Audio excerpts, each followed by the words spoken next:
स्वातंत्र्यवीर सावरकर यांचा आज आत्मार्पण दिन 26 फेब्रुवारी. त्यानिमित्त सावरकरांना स्वातंत्र्यासाठी केलेल्या समर्पणाला आपण अभिवादन करूया. एखाद्या संपूर्ण कुटुंबाने सर्वस्वाचा त्याग करून भारतीय स्वातंत्र्य देवतेच्या चरणी आपले जीवन पुष्प समर्पित केले असे म्हणतात. आपल्या डोळ्यासमोर 3 कुटुंबे येतात: सावरकर कुटुंब, चाफेकर कुटुंब आणि उत्तर प्रदेशातील ठाकूर दरावसिंग यांचे कुटुंब. वयाच्या 15व्या वर्षी स्वातंत्र्यवीर विनायक दामोदर सावरकरांच्या मनामध्ये सशस्त्र क्रांतीची बीजे रुजवली गेली.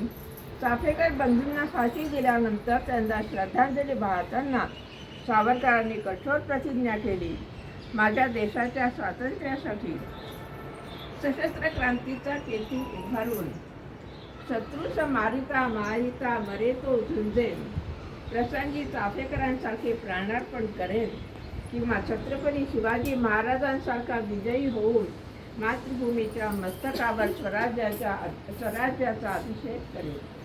ही त्यांची प्रतिज्ञा त्यांनी विद्यार्थी दशेमध्ये असतानाच अभिनव भारत ही क्रांतिकारकांची संघटना स्थापन केली.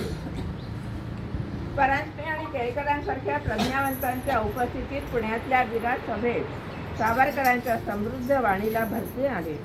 जनसमुदाय गहिवरून गेला. परदेशी कपड्यांची होळी केली गेली. हजारो तरुण पेटून उठले आणि स्वतःला त्यांनी क्रांतियुद्धामध्ये झोकून दिले. सावरकर विलायतेला असताना बाबाराव सावरकरांनी अभिनव भारत संघटनेची संपूर्ण धुरा सांभाळली. कवी गोविंदांच्या कविता त्यांनी प्रकाशित केल्या आणि हे सशस्त्र क्रांतीच्या यज्ञामध्ये सहभागी झाले.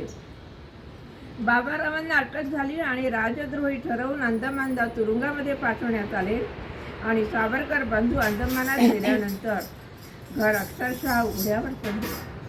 ओळखीचे लोक काय पण स्वकीय आप्तेष्ट नातेवाईकही सावरकरांच्या घराकडे फिरेनासे झाले.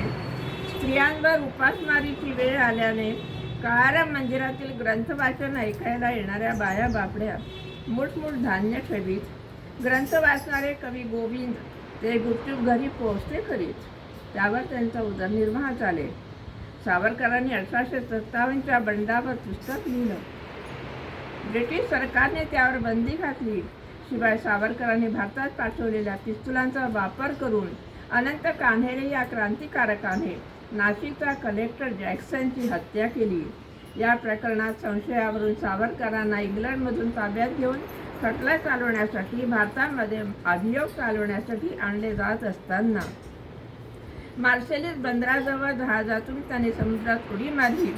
त्यावेळी सुटण्यात सावरकरांना यश आले नाही, पण ती उडी जगामध्ये गाजली. या स्वातंत्र्यवीराला अंदमानच्या काय कोठडीत आणून डांबण्यात आले. हातात बेड्या घातल्या, पायात साखळदंड बांधले, तरीही मातृभूमीच्या मुक्ततेचा अभ्यास घेतलेले हे एक थोर देशभक्त. बंदिवासातल्या पहिल्याच दिवशी जेलर बारीक स्वागताला हजर होता. त्यांना नखशिकांत न्याहाळत तो म्हणाला: काय हो बॅरिस्टर सावरकर, ही 50 वर्षाची शिक्षा बघून आपण पुन्हा भारतात जिवंत जाल काय? त्यावेळी प्रत्युत्तरादाखल दिलेले उत्तर असे होते: मिस्टर बारीक, 50 वर्ष ब्रिटिश सरकार तरी भारतावर राज्य करीत आहे.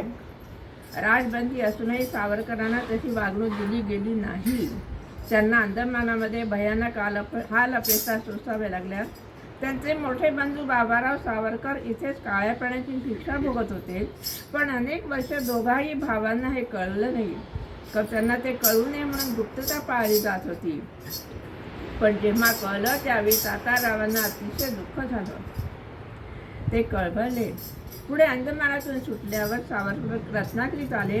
तिथे त्यांनी केलेला सर्वस्वाचा त्याग, त्यांची देशभक्ती, सामाजिक कार्य हे त्यांच्या काव्यरूपाने आजही मनामनामध्ये टिकून आहे. त्यांचे प्रसिद्ध काव्य त्यामधल्या काही ओळी म्हणजे: तुझं साठी मरण ते जनन आणि तुझं भिन्न जनन ते मरण. किती उदात्त काव्यकल्पना त्यांच्या होत्या. त्यांच्या स्मृतीला आपण अभिवादन करूया.